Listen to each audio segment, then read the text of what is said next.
Hello, beautiful little butterflies. I hope all of my lovelies are feeling bohemian on this fine, peaceful day that the universe has gifted us with. Society refers to me as Dr. Kukuranu. Now, a few things about myself. I'm an avid birdwatcher, a professional triangle player, and I majored in the breaking of ties with restrictive social conventions from Calcutta Community College. Good morning, class. I'm Dr. McGrath, and I graduated from MIT after studying female oppression and feminist theory with a minor in computer science. Hey everyone, I hope everyone's having a rockin' day. My name is Dr. Commander and I graduated from the Living Arts College where I majored in psychological oppression of the feminist theory. I also play 6 songs about the oppression of females. Today, my colleagues and I will be demonstrating how different works of literature can still be considered profoundly feminist despite containing subtle undertones of feminism. The feminist critical lens analyzes literature by asking the overlying question, what are the power relationships between men and women? Traditionally in literature, there is often a power imbalance between the male and female characters, where the female figure is at a disadvantage because of differences in wealth, age, education, etc., etc. And I'll be helping to explain these instances of feminism, but with more of a focus on how different forms of resulting oppression affect women. So basically, feminism is also defined by Purdue Owl as the way in which literature and other cultural productions reinforce or undermine the economic, political, social, and psychological oppression of women. We can take from this that using a feminist lens is a broad analysis, but it has specific instances that can all lead back to the power imbalance between men and women.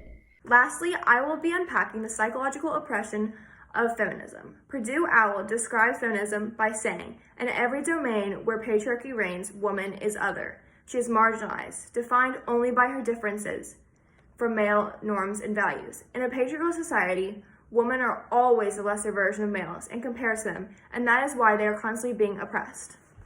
Another way to analyze the presence and extent of sexism and gender stereotyping in films and literature is the Bechdel test. It's a straightforward test with just 3 questions. Applied to different texts or films, these questions ask, are there 2 female characters? Do they both have names? And at some point, do the 2 females speak together about something other than men? Depending on if these questions are answered yes, then text will pass or not. Crazy simple, right? But so many texts don't actually pass. The texts that we are valuing today are Jane Eyre, Binti, and Broken Ties. Although Broken Ties does not pass the Bechdel test, Jane Eyre and Binti do. The reason Broken Ties does not pass the test, although it has female characters, they do not interact throughout the story. However, all of these books have feminist aspects to them, even if they do not pass the test. Although Tagore's Broken Ties fails the Bechdel test, it is still a solid example of feminist literature because of strong characters such as Damini and Noni Bala. Now, Broken Ties definitely highlights patriarchal oppression and men's desire to control women. And this is expressed when the Swami attempts to kick Damini out of the cult after he doesn't want to deal with her anymore. On page 53, she angrily responds, "Am I a pawn in your game that you devotees should play me now this way, now the other?" However, unlike women represented in other works of literature, she is aware of this manipulation, and she undermines the patriarchy by engaging in multiple acts of rebellion, including leaving out the salt when preparing food for the cult members, wearing colorful clothing, pretending to have a headache when assigned with a task, and most importantly, she refused to participate in any religious activities. In these ways, she breaks ties with social conventions, her late husband, and the Swami, despite potential consequences. Hence, the men are powerless against her, despite their alleged superiority, because they cannot assert their dominance and influence over her.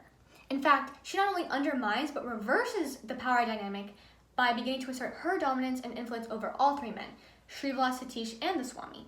As she continues remaining adamant and rebelling, Srivilas writes, the more she notices fear in the master's face and the pain in Satish's, the oftener she makes Medanta attendance on her.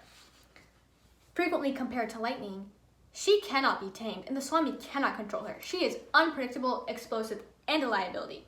She exploits the master's fear and uses it to get away with her rebellious acts. She confuses Satish, and she is using Srivilas to make Satish jealous. She is the real puppet master here. While they think they are in control, the men are pawns in her struggle for personal autonomy and freedom. Now, Damini isn't the only female character in Broken Ties. Noni Bala, Nabin's wife, also bring value to the story. They refuse to submit to patriarchal forms of oppression by committing suicide, their only outlet for escape and liberation. Now, is this a rather depressing, negative form of escape? Yes. But as my colleague Dr. McGrath previously mentioned, the feminist critical lens reinforces patriarchal oppression.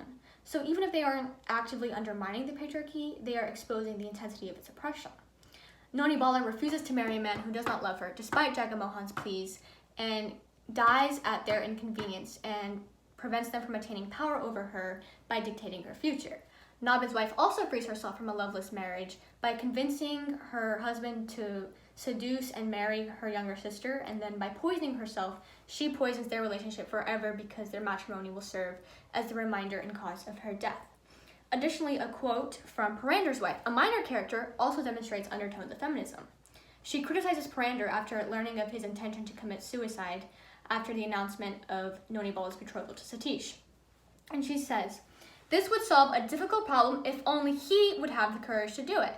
Here, gender roles are reversed because the man lacks courage to do something that not one, but two women did. So yes, power to the women." And finally, I want to end my feminist analysis with one of my core values. Damini also reverses the gender power dynamic through another form of dominance, love. Although generally in literature, women are exploited and seen only for their beauty, Damini's beauty works to her advantage because it causes Shrivas to fall in love with her. On page 46, Shrivas elaborates on the power of women. He says, "They reject us. The only reward we get is to be used for their purposes, perchance to win their respect.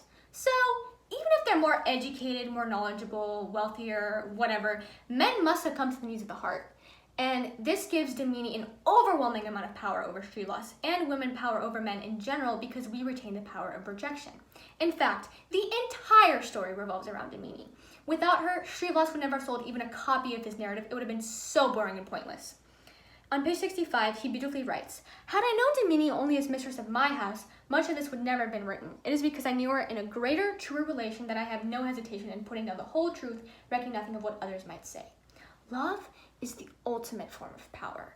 It motivates us, inspires us, it keeps us going, fueling our hearts and souls, whether it's romantic affection, friendly affection, family, or even just passion and enthusiasm for hobby or sport. Humans need some form of emotional attachment to continue. So even if love is destructive, we are so overcome by emotion and affection that we will give up our power and autonomy for it and allow it to uplift and transform us. And this connects to the overlying theme of Broken Ties, which is that some bonds need to be forged in order to remain free. Love is one of them. So beautiful little butterflies of the garden, I leave you with one message. Hate a little less and love a little more. Namaste. Now, anyone heard of Binti? Anyone? You have? Great. Yeah, so Binti is a good example of a text that passes the Bechdel test. She's a named female, along with others such as her friends like Anahama and the female professor Okpala. Binti has conversations with her female friends about treeing and talks with Okpala about her actions and future at the end of the text. But Binti isn't just a feminist text because it passes the Bechdel test. Oh no, it's far beyond that. Binti's a prime example of breaking the white male hero trope. She's a strong female protagonist with a rich cultural heritage from Namibia, showing that men are not inherently more powerful than women, countering the power imbalance that Dr. Kukuranu mentioned. That social oppression of women I talked about earlier, seen right here. Throughout much of the text, Binti is often referred to by her gender, being told, "Binti is uncivilized. Forgive it. It is young, a girl." And the idea of women being cowardly also shows up when a Meduse demeans her by saying, "You people are good at hiding, especially the females like you," still grouping her by her gender here. Now, I know that you're all probably thinking, oh my god, why would she mention those misogynistic comments if she's trying to tell us it's a feminist text? Well, it still is, despite and even because of these comments. Even though Binti is referred to by her gender in a derogatory way, she rises above those stereotypes. When these remarks are made, the Meduse have no idea of Binti's character or strength. At the time, they only see her physicality and judge her based on that. This is a common theme in social oppression.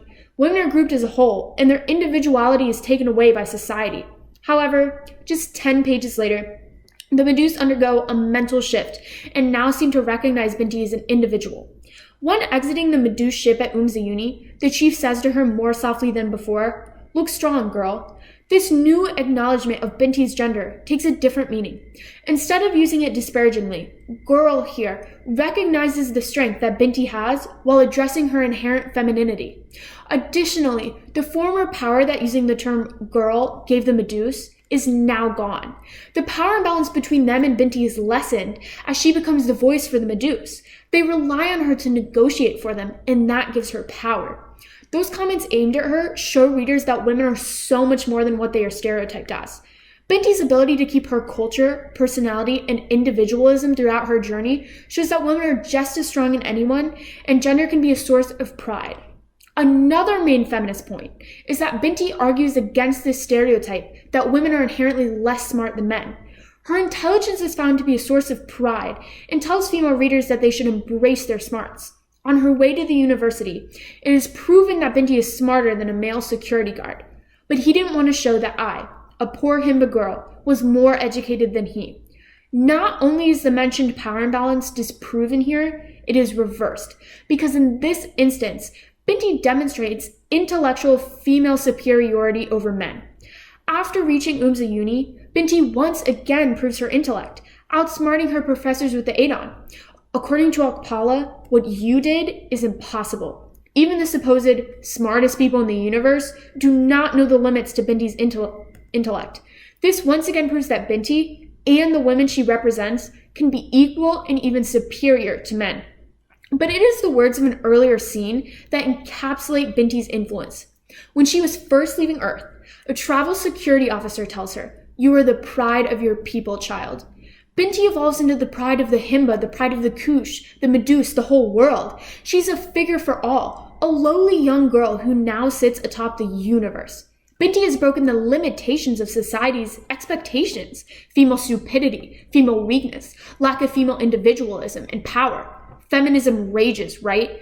In all aspects, Binti is now almost untouchable. She's broken all former social constructs of feminine power. She undergoes a mental journey to realize that she is an individual and has value. She's the keystone to foreign relations. Her knowledge and experience is invaluable. Essentially, Binti has conquered society. Binti is undoubtedly a feminist book, not because it passes the Bechdel test, but because it is a journey of female empowerment. Jane Eyre passes the Bechdel test because it is a strong feminist reading, and the main indicator is that the book's main character is a girl. There are also other strong female figures in this text, such as Bertha, Blanche, and Helen, and more. Although this book is based off of relationships with men, the women also have relationships and friendships that don't revolve around the men.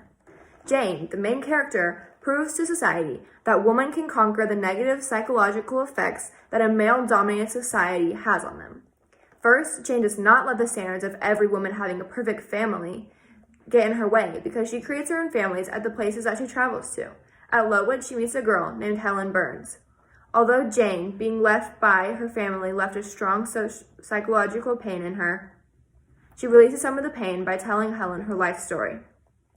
The text states, "In her turn, Helen Burns asked me to explain, and I proceeded forthwith to pour out in my own way the tale of my sufferings and resentments. After Helen dies, Jane decided that she needed to start a new chapter in her life. Her new home was called Thornfield. When she is there, she compares herself to the other women there. One of them is Blanche. She is society's ideal image of a woman, and Jane is the opposite. When there is another woman thrown into the relationship, Jane begins to think that the other woman is better, and she compares herself to the other woman.